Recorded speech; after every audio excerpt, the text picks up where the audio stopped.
Hello, it's Daniel Perez. I'm from Central Coast Kenpo Karate, and this is part 2 of the purple belt breakdown and drills for the advanced belts. Okay, so now we did a beginner video in the first video, and I'll have the link below that so you guys can check it out. But we are now going to cover the advanced side. So this would be, like, I would say, safe to say for like purple, blues, and higher to black belt level. Depending on your guys' curriculum and structure of martial arts or just style of martial arts in general. So I'm going to go ahead, continue with our technique called twirling wings. So again, as we know, we have the cup and saucer, we have our elbow, elbow. So let's assume you already showed them the whole technique. Let's assume the student knows the entire base technique of twirling wings, possibly even the mirror side of twirling wings, right?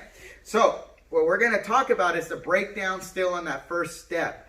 Being able to slide back and cut and an elbow here, right? So we have that. And being able to slide back and palm. Okay, it could be something like that.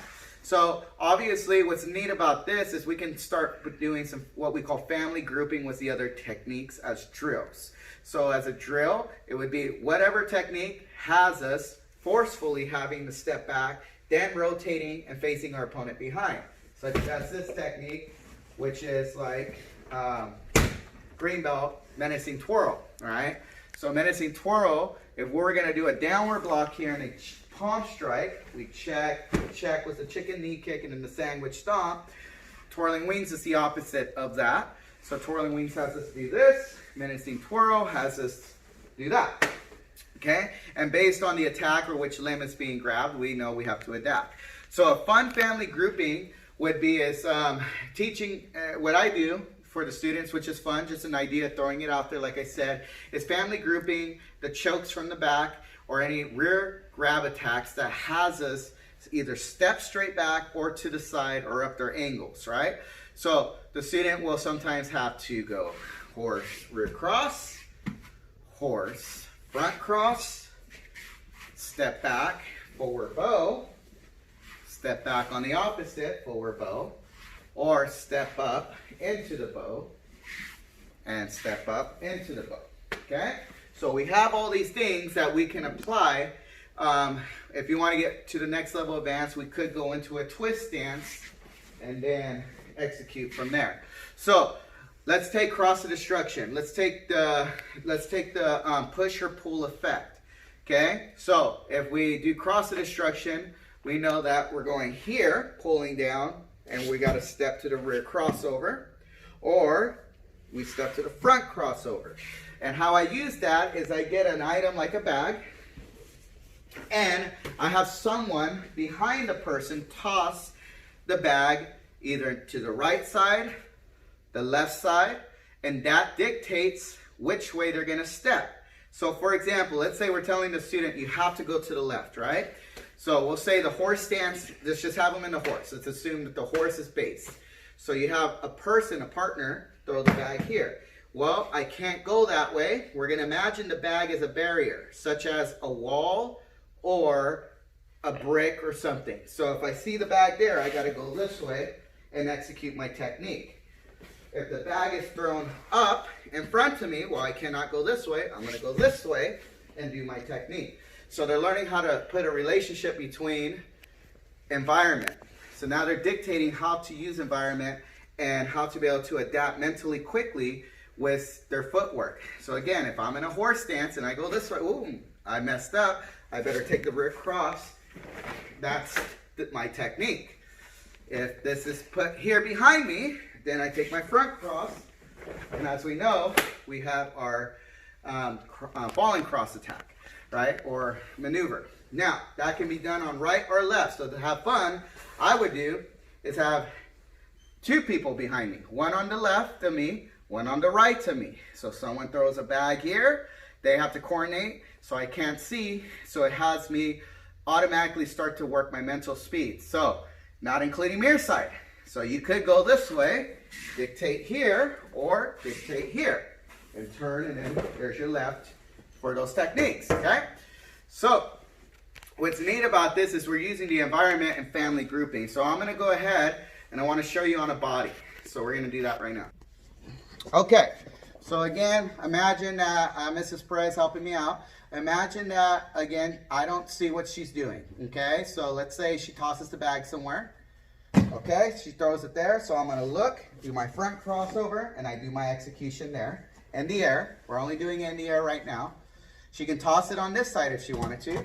Now, if it's right here, on the side directly, I might have two choices. I can come this way and still execute my technique, or I can go this way and still execute my technique depending where the bag lands. So again, it's just teaching me how to adapt quickly with my footwork. So I'm gonna be in a horse and go ahead. Oh, it's right here. So I'm gonna go front crossover, turn, and then end my technique, okay? So again, relationship between cross of destruction and falling cross. Now, we can add all of these in a way, because if she throws the bag straight behind me, I can't step back. So if we were gonna just focus primarily on circling wing versus twirling wings or menacing twirl, I'm gonna step, and here's my circling wing. If she tosses it in front or up the corner, I'm gonna imagine there's a wall here. So I'm gonna step back, block elbow, and do my twirling wings. Okay, so there's a family grouping going on. That's what we want to try to help, make it fun for the students. Now, you can add bad work into this. You can add the attacks. So let's do the attacks. So go ahead and toss the bag to the side. Yes, sir. So we're going to teach the students 4 options. Okay, come right here. Yes, sir. So go ahead and turn around. So we're going to just imagine right now 2-hand choke. If I pull back, she does the first part of twirling wings or the whole technique, depending on how high of a level. I always recommend just do half the technique. So if I pull back, do twirling wings. Yeah. Okay. If I'm pushing down and grabbing, she can then do cross of destruction. Go ahead and grab the wrist. Yes, sir. And then cross of destruction. Okay. Here. If I grab and I'm pushing her this way, she can start doing falling cross. She can grab and then do falling cross, okay? If I pull her this way to this corner, she does circling wing, okay? From here, okay? So you can manipulate and you can try to help shift them on the corners of where they go. So can you grab me real quick? Yes, sir. So again, if she pulls, grab here, and then if she pulls me back, I'm gonna do twirling wings, okay? If she's pushing down here, then I can go right into cross of destruction. If she's pulling me to this corner, I can go right into, or pushing me, I can go right into this technique. Or if I feel there's being pushed that way, up to that corner, okay, I'm gonna do circling wing here. Okay, so I can mix those up. So depending if you're getting pushed this way, push this way, pull this way. Now, obviously menacing twirl is a belt grab technique. So depending on that, you can just add the surprise left belt grab. So if she grabs my belt with her left, and I know it's this way. So that'd probably be the only technique of attack that doesn't really family group with the other techniques.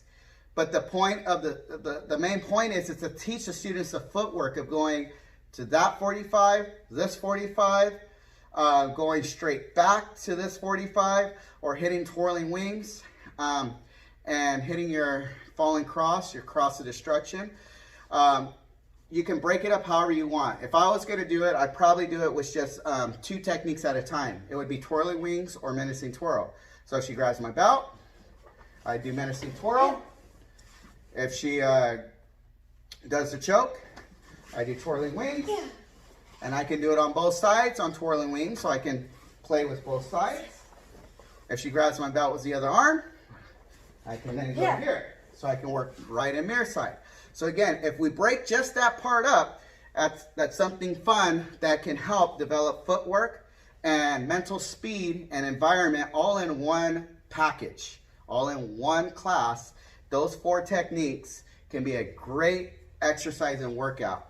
So again, family grouping with twirling wings would be cross of destruction, falling cross, and as well as menacing twirl.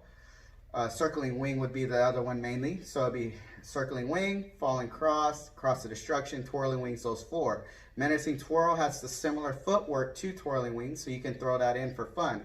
If I was going to break that one down, I would have them block a square target bag here and palm a square target bag here. Can you get to real quick, just for a quick example, if I was going to break this down, this would be something fun to do. If I had the right side going on, okay, she's holding it here, so I can block, I'll block this one, so I go block here. So it teaches me how to stride back, bam, and then turn to the forward bow with this. So once it's 1, 2, 1, 2, I can have this motion, and again, 1, 2. And it teaches them how to develop targets and strike with power, such as if I was going to do this. If the bags come up, the bag holder has to coordinate real good. That way, I can block here, here, okay? So I can feed off. Basically, I'll look and go, okay, the bag's in that position. Look, hit. So again, it teaches a student, especially a young student, a child, to look before they go. The problem is sometimes they step, and by the time they look, it's already too late. So teaching them how to pay attention to the person behind them. So if I look, ooh, that's that one. And if I look again, if it changes, menacing twirl, so that goes down the opposite. 1, 2. Still working the stance, 2 different techniques. The principle is bettering the forward bow, stepping back. So I hope this helps. I wanted just to kind of share some drills again. This would be something I would do for advanced students, purple belts to black belts, and just working both sides and teaching them how to use like the X syndrome, right? How to go to that corner, how to go to this corner, the 2 back corners, how to step back facing towards 6 and developing power there, things like that. So hopefully this helps you. Guys, I appreciate if you like and share. Go ahead and smash the like button, punch the bell icon, and we look forward to seeing you on the next session. Thank you.